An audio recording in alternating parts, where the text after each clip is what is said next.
Life in a world that keeps changing. Think that it's progress you're making. Copy and paste pretty faces all the time. Pictures so perfect we play.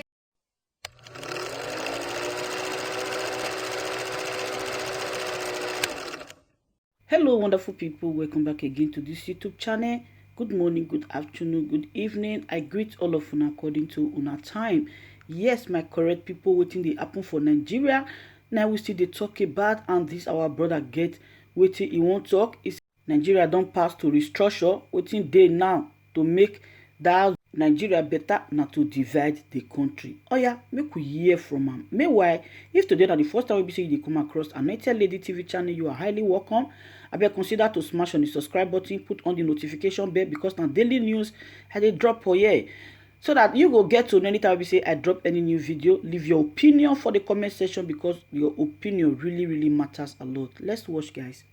You must get to the point where you'll be able to say, see, I will face this. If I die, but for this country to be better, I will not go back. How will do it? That's when we know that we are serious. But if we have not got into that, we are afraid that that's the way out of it.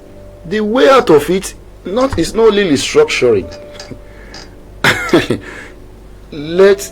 See, this country is overdue for restructuring. This country is overdue for everybody to mind his own business. How do I mean?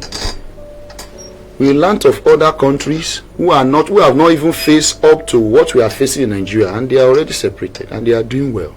The first time I saw a very small country doing well, being ruled by a female of 39 years old, I was surprised. That's a country called Kosovo. I was like, wow, they separated from a country and they are doing well. I think this country is moving to a state where things will become unbearable, and if care is not taken, I am not prophesying evil, it may lead to a state that we do not prepare for, a state that will be a serious issue even to the politicians themselves. That to go out of your government house and coming back home will be a burden for you, because people will get to the state will get to an uncontrollable state that they are ready to die. When you push people to the wall too much, they fight back. So the best thing, let this country not only restructure. In fact, I think we are moving from restructuring to a state where everybody will go his own way. If you look at the map of Nigeria, it's well separated. I don't want to say it with a kind of a direct terms here, but we know what is good for us. Until we get to that point, then we'll keep having the same result, and that is what is happening today. So we can't continue like this. Enough is enough. We need to face the reality. Would you advocate that President Buhari reshuffle his cabinet here? No, well, it will solve the problem. It will solve the problem. It will not solve the problem of Nigeria. The problem of Nigeria has moved beyond issue of reshuffling your cabinet and trying to give us a kind of some rules, thinking that to help us, when the little you have, you are not infecting it as expected. See, the issue we have in Nigeria is not about this restructuring, the reshuffling of cabinets are today. The fact is, you can bring good heads, but with bad rules, how will they function? You can bring capable heads, but when you don't give them the freedom to do the right thing, how will they function? We'll keep having the same result. That's why I tell people, see, you can't give me a position where you don't give me the freedom to work. I won't take it. I'd rather leave your position.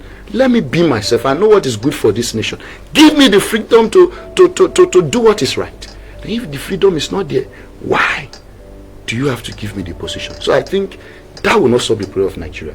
Let's keep reshuffling. No, it won't solve it. The issue is that let there be a permanent solution to this problem. And the permanent solution is either, for now as a start, to allow restructuring or decentralization, or if you want to get to the peak, let Nigerians have it at the back of my mind. Everybody is going home to face the farm of his father. I don't maybe understand my adage. I don't want to say it directly on this program, so I won't be misquoted. Let everybody face their own business. That is what is happening. That is what we should begin to clamor for, because we don't even need to clamor for it. It's automatic now. We are getting to that position. So what is the fate of Isa Pantami? Do you see him resigning? As a matter of fact, people have said that he should resign. Some said not just resigning, but he should be prosecuted. He will not resign. So what should he do at this time? See, it's not about what will he do. I know that, let me tell you, typical Nigerians, you will discover that some of these are leaders. Let me say some. Let me not generalize it. You discover that majority of them, they believe that the law is not too much above them. They know how to go above the law and to have their ways. So I'm not saying this man is guilty or not, because there is no, as of today, there is no judgment against him. There is no concrete evidence against him. I will not say but I don't see him resigning. He will not resign, because number one, the Senate, they have one way or the other justified him already that there is no evidence. So what's the point to resign? If he resigns, then he is already consenting to the allegation when there is no investigation and when there is no concrete evidence against him. So I don't see him resigning. All right, let's look at the Buhari government, and of course, because of Isa Pantami, do you suspect nepotism in the appointment being made by this government? Those are wide allegations against the government, but do you see that within the system? Truth be told, nepotism is not something you dream about.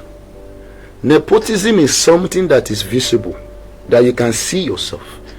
Let's go to the line of history of this governance. You discover that from inception, the appointments and the nominations of ministers, and you discover that he is digressing towards a particular section of the country. I discovered that we have minimal number of people from the other side coming in, and they've appointed. So nepotism is not something you dream about. I see nepotism in this governance. I can feel it, I can touch it, and it's all over the news. I don't think I need to emphasize on that. Do you see that being applicable with that of Isa Pantami? Well, it's very obvious. It's very obvious. Equity is equality. A fair governance with good conscience, we ensure that every part of the country has equal share in everything. And if that is absent, nepotism is set in. And that is what we have on ground. So that's my point. But what is the role of the judiciary in all of this? I know a case must be in court before the court actually pronounces a judgment. Yes. But how much more, because the judiciary is a custodian of our law and sometimes interprets our law itself. Yeah, that's the but major what is function. their role in this development itself? Are they handicapped? Are they handcuffed? What are they supposed to do? Because these are Nigerians also conversing to have this done. We have the executive already speaking. Yeah. We have the National Assembly has spoken. Yeah. And of course, that's the legislature. What is happening to the judiciary? What is their role in all of this? Well, the role of judiciary is within the confinement of the law. They can't go out of the law. And whatever happens that is within the confinement of the law, they address it. And the judiciary cannot address. You don't expect probably some members of the judiciary to come out and say, Mr. President, you are a thief. It's difficult because there is no evidence to substantiate that, as at when they are speaking, or they have not been able to be a judgment ascertaining that, or an investigation pointing to that.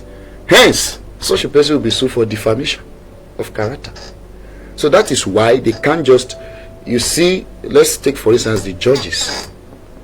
You barely see them in social gathering, because what they are doing is to be neutral. That is what the law permits, to give a fair judgment without fear of favor.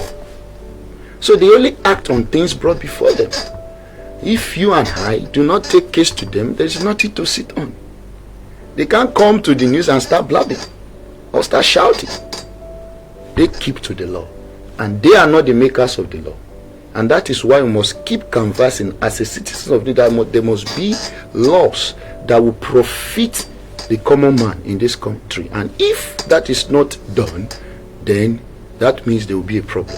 Is there a lacuna in the constitution to this regard, given the fact that the judges can actually act outside the law. They are confined by the law itself.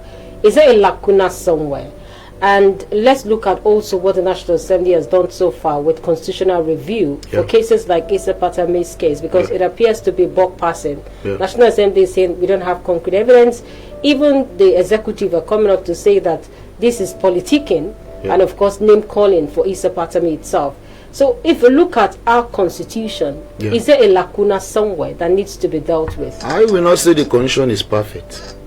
We need amendment. I will say the truth. The constitution is due for amendment because there are some situations on ground which the constitution does not perfectly cater for. And the ones we have, another problem is that there is no proper enforcement. So all we need to do is to amend this constitution and ensure proper enforcement of this constitution. I think those 2 points suffice, and I think it's enough for us to have a good face of Nigeria. So looking at all of this development itself, so what is the melting point for Nigerians? Because it appears that even from your assessment of democracy and of course how we are fared as a nation, that it has not been a people-oriented kind of governance in the country itself. But let's look at it. To what extent will this have a hard-toll effect on Nigerians, given the fact that they have been calling to have this done, and of course the people who are supposed to do that have given some sort of reasons why it is difficult to actually nail that. You know, what is going to be the hard-toll effect on the people? And secondly, is there a way that it could leverage, you know, that those in the position of authority could leverage all of this problem and bring the people to the understanding of the reasons that they are given?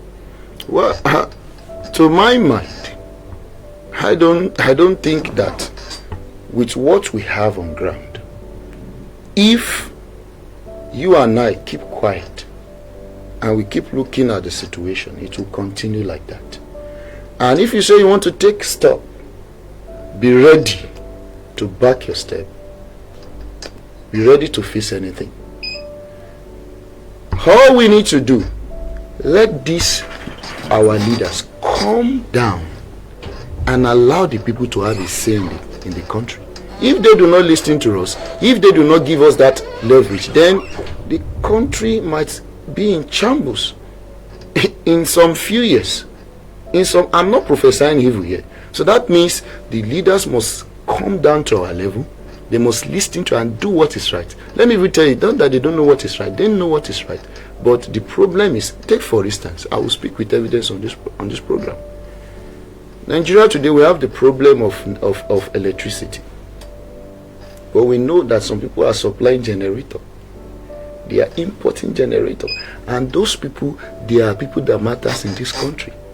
That is why they will never clamor that